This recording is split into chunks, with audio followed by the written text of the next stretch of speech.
All right, everybody, it's here. The hockey season is here. Full out alarm. Everybody get ready. We got to let you know our title sponsor, NHL Sense Arena, just added 2 incredible new training programs that you got to check out. The first one's the Player Advancement Series, or PASS. Good job on them for that acronym. That's pretty good. That one's for skaters. And then the Goalie Advancement Program, or GAP.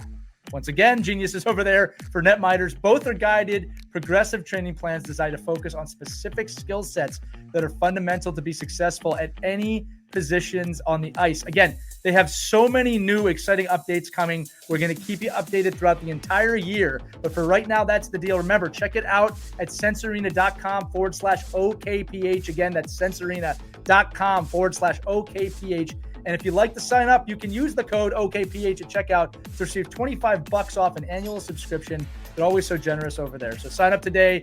Give your hockey player the mental edge they need to start the season strong. And again, just in case you didn't know, NHL Sense Arena is the leading VR hockey training platform built for the Meta Quest, and it's the only official licensed VR training tool for the NHL and an official partner of USA Hockey of OMHA, which is up in Canada. So again, check it out, sensearena.com/OKPH, sensearena.com/OKPH, sensearena.com/OKPH. They always tell you to say it in threes. Enjoy that. We're going to dive into the episode right now. Thanks for listening.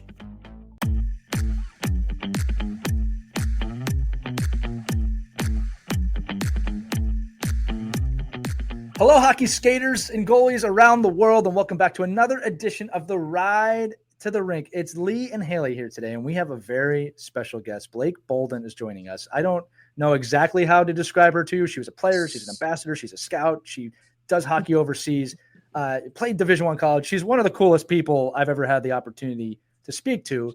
And Hayley and I have been talking to her on our main episode this week. And Hayley, why don't you take it away? Because we got a great topic for the kids today. Yeah, so Blake, you talked a lot about getting out of your comfort zone in terms on ice, off the ice, and your different endeavors that you do. Just talk about how that's important for kids in the hockey world and in just life, just working on getting out of their comfort zone. Yeah, I talk about it a lot because if I didn't get out of my comfort zone, I wouldn't be the person that I am today. I wouldn't have learned the lessons the hard way and the easy way. I think that when you do things that kind of give you a little hairy, prickly feeling in the back of your neck or give you goosebumps, almost like riding a roller coaster and going down that, however feet long drop that is, when it's over, you feel elated, you feel proud, you feel like you've accomplished something. And to me, whether that's in scouting and being the second woman to ever scout in the NHL, whether that's being the first Black woman to play professional women's hockey, whether that's broadcasting and feeling like there's thousands of eyes on you judging you. When I'm done and the lights are off and I go to my bedroom and I wash my face and go to sleep, I can look at my face in the mirror and say, Blake, you had a day. You learned a lot. Maybe you fell down, but you got back up. And I think that's a beautiful thing about the sport of ice hockey is you can fall down a million times, but if you get up every one of those times, you're going to be that much better. You know, that's one of the things I love about the game of hockey, Blake, that it's a vehicle for our growth. And we always talk, especially to you kids, about how the whole game really is based on capitalizing on someone else's mistake. So you better be okay making mistakes because it's part of the game and it's how we learn. You know, like what I want to ask you now is this. So, you know, the flight or fight response, right? So kids, what I mean by that is this is something that all humans deal with. It's part of our nature, right? Flight or fight, which is when you're faced with a situation maybe you don't like, you will either fight through it or you'll run away. Okay, it's a very normal human thing.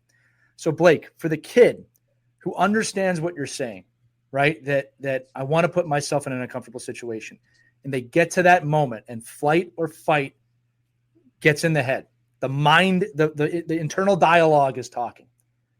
What do you do to conquer maybe the doubting or negative voice and let the sage, that the positive voice or the pushing voice get through? That's a really good question. I call those negative voices obsessor thoughts, the voices that are trying to tell you that you're not good enough. Those to me are a protection mechanism because of your fear. And I always like to say the opposite of fear is love. And what I love is the game. And if you can just make it as simple as that, go towards love. Who do I love? I love myself. Who do I love? I love my family. I don't want to disappoint myself.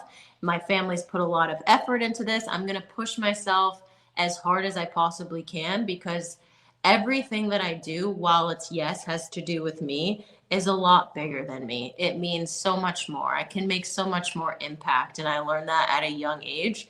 And that's why I try to carry myself with that. You are bigger than who you think you are. And you love the game. Obviously, you wouldn't be playing it. So just those obsessor thoughts that want to get in your brain, sometimes it happens.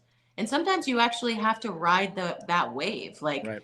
when Hayley is playing on the national team and, maybe she's on the third line and she wants to be on the power play or whatever that is. I've been in the same position where I'm a defenseman and I'm a bubble player trying to make the national team, and I'm holding my stick a little bit too tight, or I'm afraid to make a mistake, or I have a bad shift, or I get walked by Marie-Philippe Bolden or whoever, and I'm on the bench with my head down. It's like, pick your head up, take a deep breath, and go towards love.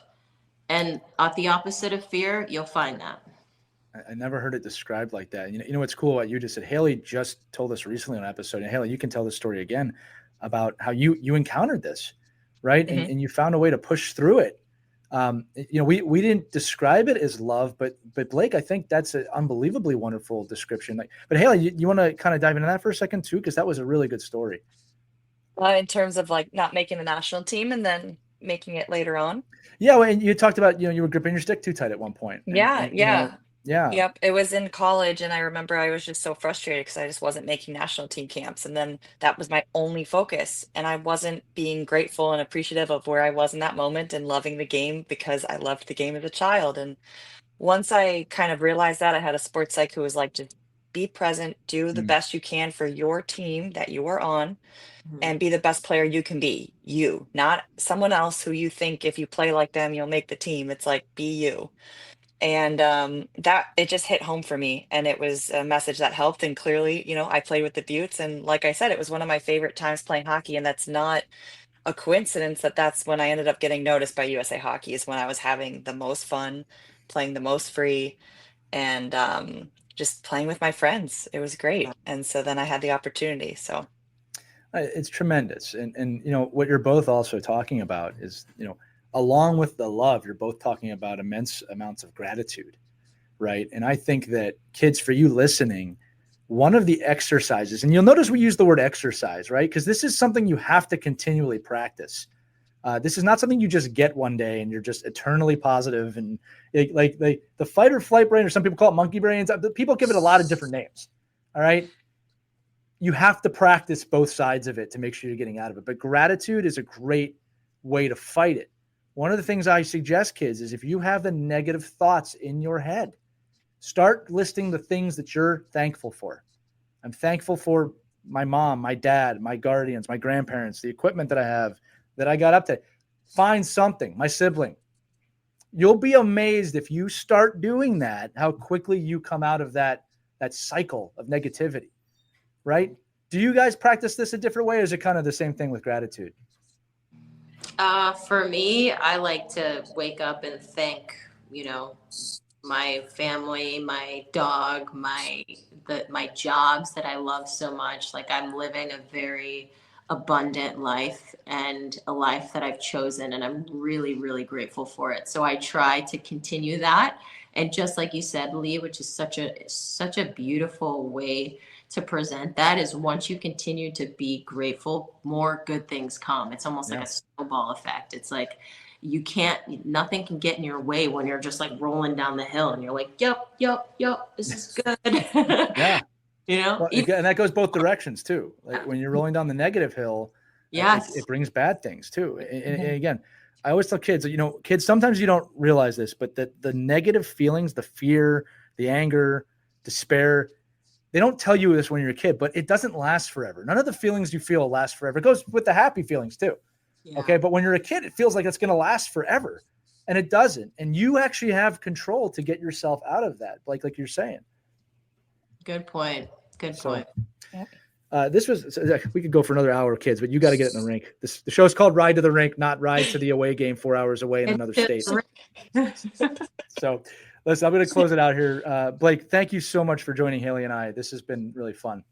Yeah, it's a privilege to be here and to see you again, Hales. I would do anything for you girls, so I'll be back.